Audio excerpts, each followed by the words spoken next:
Welcome to Prophecy Countdown with author and pastor Kenneth Baer.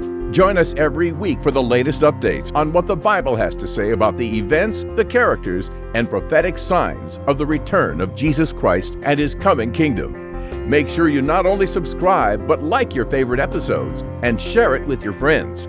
Now, on with the broadcast. Okay, so today's question is, or was, Donald Trump Cyrus the Great? So is Donald Trump Cyrus the Great? You know, sometimes we get questions from some of our listeners, some of our subscribers, and I think we're going to be doing that more and more in the future, soliciting your questions so that I can answer them, stay on this topic of the Prophecy Countdown, and answer them simply and also from the Bible. So if you have questions that you'd like to see covered, send us a note. Let us know what you'd like us to cover here on Prophecy Countdown. So Donald Trump, is he or was he Cyrus the Great? Now, Cyrus the Great is referenced 30 times in the Bible. So that comparison comes up frequently, especially when Donald Trump was the President of the United States. Cyrus the Great was a Persian king who ended the Babylonian captivity. The Babylonians came in, conquered all of Judah, took Daniel, Shadrach, Meshach, and Abednego prisoners, took them back to Babylon. They were there for over 70 years. And Cyrus is referenced prominently in the Bible 30 times. Probably one of the best illustrations I can give you is out of the book of Isaiah. Isaiah, let me see if I can look it up here for you real quick. Isaiah chapter 44, verses 24 through 48 talks about Cyrus. Verse 24 starts off with the Lord speaking through Isaiah. He says, "I am the Lord, the maker of all things, who stretches out the heavens, who spreads out the earth by myself."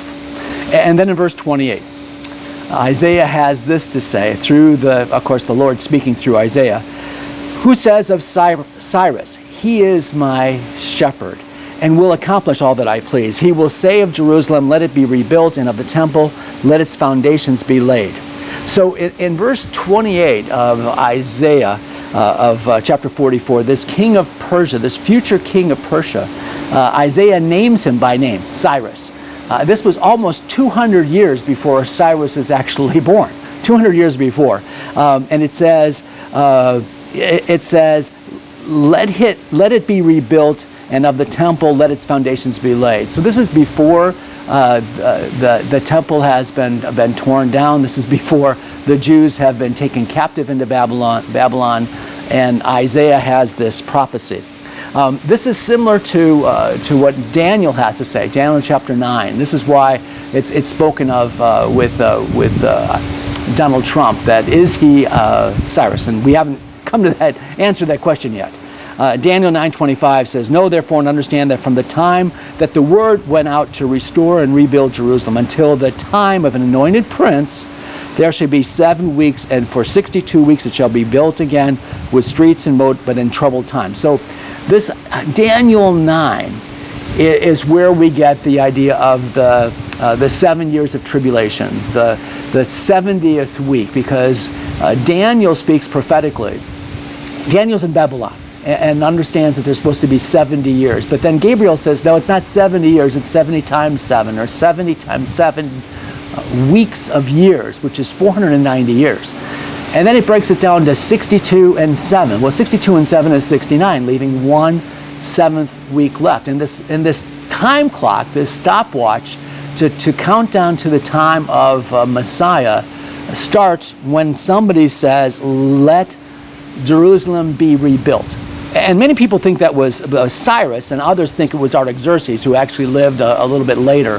The scholars have been trying very difficultly, let's put it this way, with a great amount of difficulty, trying to come up with a timeline that will say, this is when the stopwatch started, and this is when it ended, showing it was fulfilled with Jesus the Christ. Well, we know it was fulfilled with Jesus the Christ, because that's the Messiah.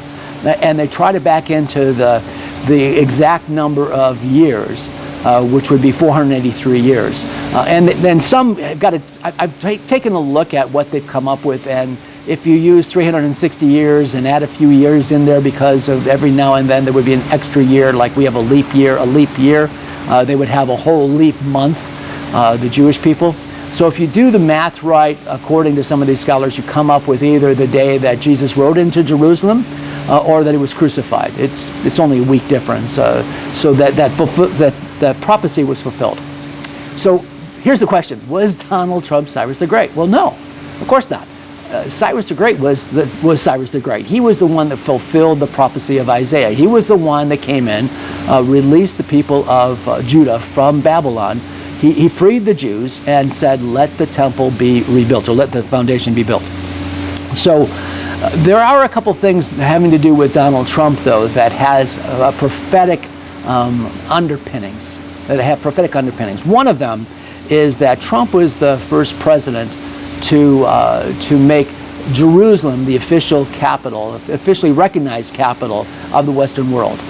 We know that Jerusalem was the eternal capital that God had determined, but Donald Trump made Jerusalem the capital. He moved the embassy from Tel Aviv to Jerusalem. This is back in 2017. You know, many presidents, going all the way back to Nixon, Jimmy Carter, Barack Obama, George W. Bush, George H.W. Bush. I mean, all of these presidents had basically said, recognized that Jerusalem was the capital, but they never moved the embassy. That was Donald Trump. So that's very prophetic. There's 800 references in the Bible that Jerusalem is the eternal capital of Israel. And Jerusalem is the key. Jerusalem is a huge key to the second coming of Jesus Christ. For example, in Zechariah 14:4, it says, on that day, his feet, now that's Jesus, will stand on the Mount of Olives east of Jerusalem. We also know in reading the book of Revelation, in chapter 11 of Revelation, that there are two prophets that stand on the streets of Jerusalem for 3.5 years, exactly one half of the tribulation. Some speculate that it's going to be the beginning half, some the end. I tend to favor the beginning half of the tribulation. 3.5 years, these two prophets stand on the streets of Jerusalem. Now, the second reason that Donald Trump is often referenced in regards to Bible prophecy, especially by evangelicals and especially by conservative evangelicals, is because of what is known as the Abraham Accords. If you remember, there were some landmark peace agreements that happened during the Donald Trump administration that were called the Abraham Accords. These were multilateral agreements between both Sunni and Shia Muslim nations that aligned them with Jerusalem. It was the very first time this ever happened. And of course, the Bible is all for peace. The Bible says, blessed are the peacemakers, for they shall be sons of God. That's one of the Beatitudes that Jesus spoke of. And this was an attempt to bring peace. Now, this agreement was a milestone in Donald Trump's presidency. At the same time, it does not fulfill what some people say was the Antichrist bringing a peace treaty to Jerusalem. Of course not. We don't have the slightest idea who the Antichrist is going to be. All we know is that he hasn't been revealed yet. So it wasn't Donald Trump. Plus, this covenant with many that Daniel 9 tells us is said by most scholars to be the beginning of the tribulation period, a 7-year tribulation period where the Antichrist comes on the scene. We also see that in the first seal that's revealed, with the rider on the white horse. That's also the Antichrist. So there's a couple signs that this Antichrist is the beginning, marks the very beginning of the 7 years of tribulation. Often thought to be also referenced in Daniel 9, where it says that there's a 7-year peace treaty with many. 7 years pointing to the 7 years of the tribulation.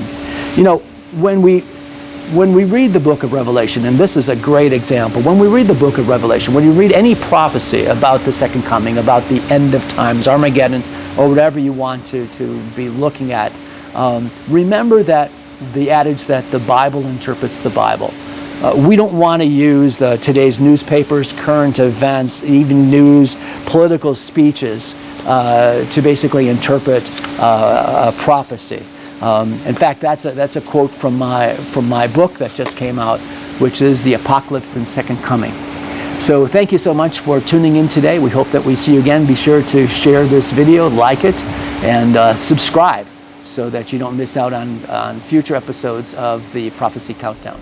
God bless. Thank you for joining us on Prophecy Countdown with Pastor Ken Baer. Nearly every day, it's common to see, read, or hear something about the end of the world, the apocalypse, or end times. Author and pastor Kenneth Baer's The Apocalypse and Coming Kingdom zooms in and breaks down biblical prophecy as it relates to Jesus' imminent return and the coming 7-year period, including the Great Tribulation. Available in both paperback and Kindle versions. Get your copy on Amazon or at Barnes & Noble and select Christian bookstores. The title again is The Apocalypse and Coming Kingdom. You can also find it listed by author Kenneth Baer. Get your copy today. Don't leave without first sharing the latest episode with your friends. Be sure to join us again for the latest updates on Prophecy Countdown.